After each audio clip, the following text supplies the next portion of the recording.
Would you like me to tee this up for you? Sure. Yeah.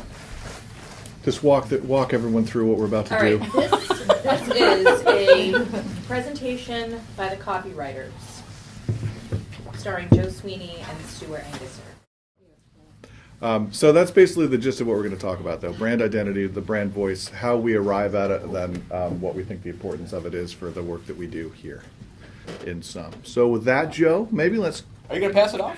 kick off this PowerPoint. This is exciting stuff. Stuart, I will take the baton from Stuart. He's passing it off to me. High five, it's my buddy. turn to talk. All right. Okay, so a brand's voice is important, and basically, I guess Wait, how we're important? gonna super important. It's like super It's like important. super important. The jobs that I guess that Stuart and I guess our main job is to take input from all the strategy, take the direction from the account team, all the pertinent facts, all the direction, all the tone, and somehow translate that in a way that that is believable and creates a specific sort of personality for the client. And a point of difference for their brand and for their product.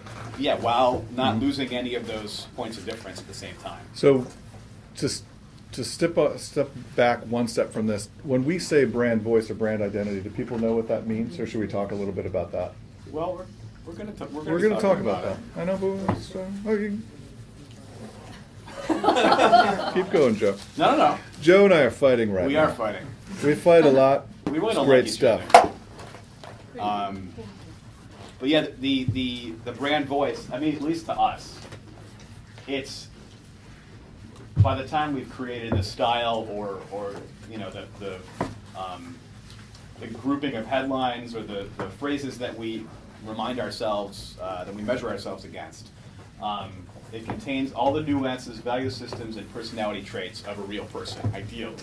Mm-hmm. You want the creative that comes out to feel like it's a real personality. You almost forget that what you're reading, what you're experiencing is an ad. Right. And if one word of the voice is off, it's kind of like an actor breaking character. People will sort of subconsciously understand that, oh, this is crafted, this is a message that is meant to persuade me to behave in this way. And the idea is for us to get them to forget about that and speak in a voice that appeals to them. The other thing, just building on that point about the voice that's important, is if you think about like a character in a book or a character in a movie, they're sort of created to behave and to speak and in specific ways. And when they're speaking and acting those ways, it makes sense, and you can sort of form a relationship with that character. The minute the character does something that's not believable, it's sort of the tension is broken, and you no longer really get the connection to that character is reduced. The strength of that connection is reduced. So one of the things that's really important with brand voice and brand identity is to be cohesive and to have a voice that's consistent, have a voice that's crafted enough so that it can be flexible, but also everything you're doing is guided by that voice. So everything you're doing that flows from it is more believable, more relatable, and more effective, because to Joe's point, it doesn't feel crafted. It feels real, it feels genuine, and it feels like something you can actually connect to, and it makes sense. The minute something comes out of left field or doesn't seem to fit, you start to think differently about it. You start to wonder about it. So cohesion and consistency is an important part of the voice, and it applies to all the work that flows out of that brand identity and brand voice creation. And there's a rallying cry that Stuart and I both, it's a mantra that we repeat to ourselves and whisper it to each other throughout the day. And we feel it just in a nutshell is that the Terminator got it right. When thinking about the brand voice and economy of voice, the Terminator only says 58 words in the movie The Terminator. But if 3 of those 58 words weren't written and delivered just so, we probably wouldn't be talking about the Terminator today. Does anybody in our studio audience know what 3 words? I'll be back. I'll be back. Mm-hmm. I love you. That I love you too, Larry. best presentation ever. Thanks, everyone.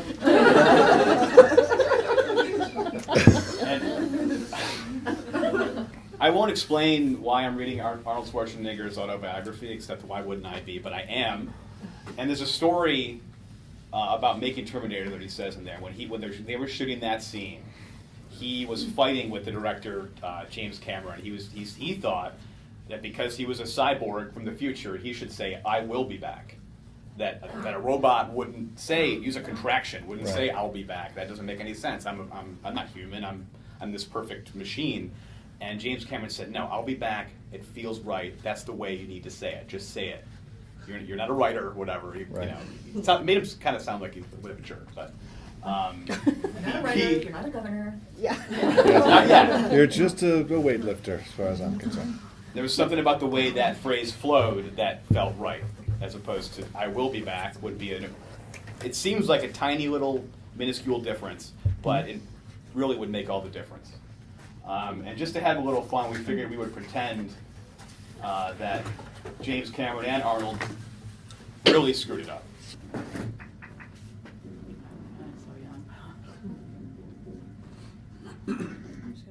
I will return at some point.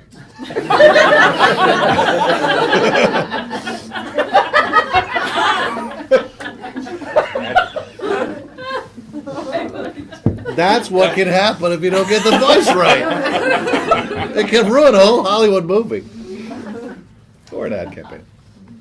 So one of our clients is I guess we've had for about a year, I guess, something like that, is Moo Maine's Own Organic Milk.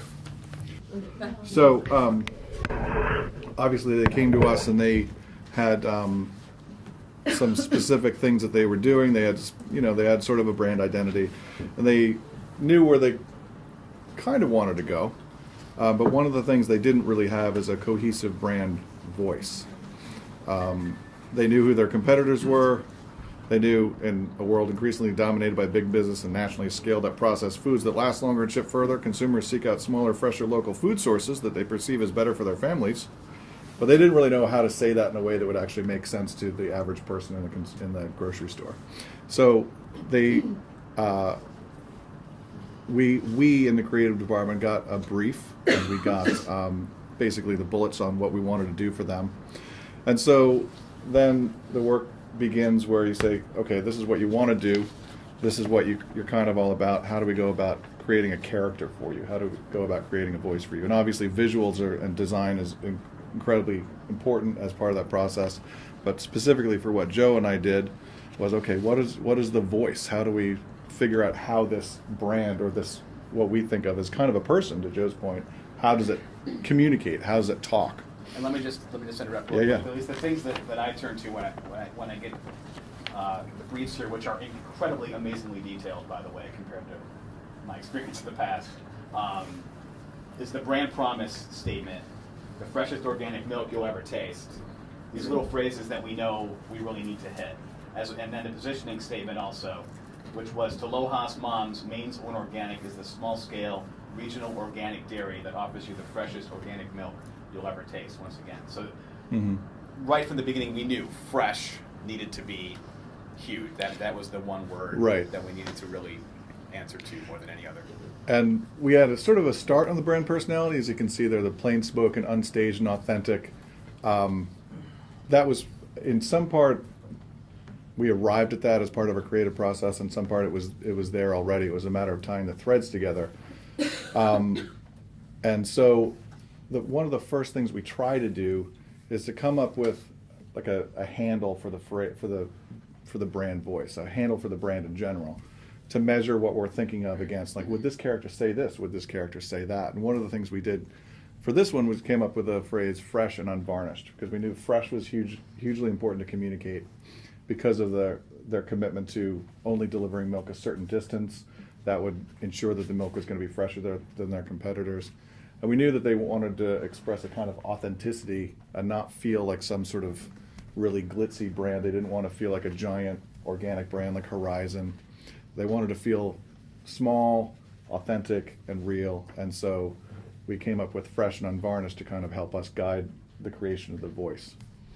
And then we started coming up with phrases. What does this voice say? So then we came up with a number of different things that started to flow into the voice, and that became basically the brand statements and key messages.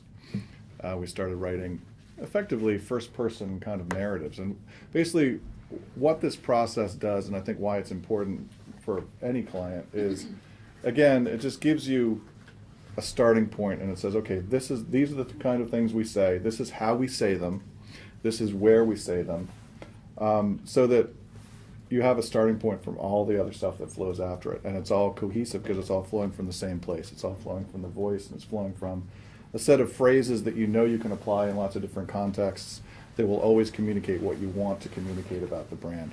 Like one of the things that you came up with early on was fresh from, what is it, fresh from just up the way? Fresh organic milk from just up the way. Right, so fresh organic milk from just up the way communicates sort of local, communicates traveling a short distance, authentic, and then the tagline flowed out of the voice work pretty early on too, which was so darn fresh, which communicates fresh, but it does it in a way that's kind of unique and unique in this market anyway.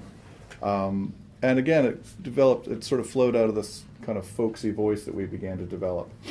And once we had those elements in place, it was just a matter of saying, okay, we kind of get the informal nature of the voice, we kind of get what we want to say, and then it's just basically writing out phrases and applying them to the key messages, and then you sort of have a character, basically. And that's the process that we go through on the copy side to do that. We're working, as we're doing this, with designers a lot of the time, certainly in this case. And bouncing off, and it's totally a group effort, because for Moo, when we first started writing like body copy and headlines and stuff, we were talking about, like, pasteurization's a big story of theirs. They gently pasteurize their milk as opposed to ultra high temperature pasteurization, which is where you boil the milk and you lose a lot of the enzymes, yada, yada, yada. Some of the ways we were saying that message initially was a little too harsh. We were saying that if it's not gently pasteurized, it's not milk. We were being kind of hard hitting, right. And we had some meetings. We bounced it off of Glenn and Mike and the whole team and Stacy and the feedback came back. Well, this is too harsh. Lots of long conversations, the whole team about how exactly should we come off. And I think it's a more friendly, personable. This is about us. It's not about anybody else. Kind of a tone. Right. And it's just part of the process you go through. You think, okay, it's really developing, as I've said, a character. It's like you're creating this kind of a person who gets out there and people interact with, and when you're doing that from the standpoint of copy and from the standpoint of conceptual stuff that's going to guide creative, you really do need to know what that voice is. You need to know how the brand talks. You need to know how the brand communicates what it does, and you need to take all the stuff from marketing and some of that language is just really dense and really complex, and you need to distill it through this voice process and make it something that people can actually hopefully remember and hopefully understand, and maybe word even form a babies, connection to. What's that? Word babies. Word babies. Yeah, that's right. So it's a technical term. It is. Yes, it's very technical. And so once we've done that, it's a very collaborative process with lots of different people. And once we've got that, then that work then begins to filter through all the other projects that need to be executed for the brand and for the client.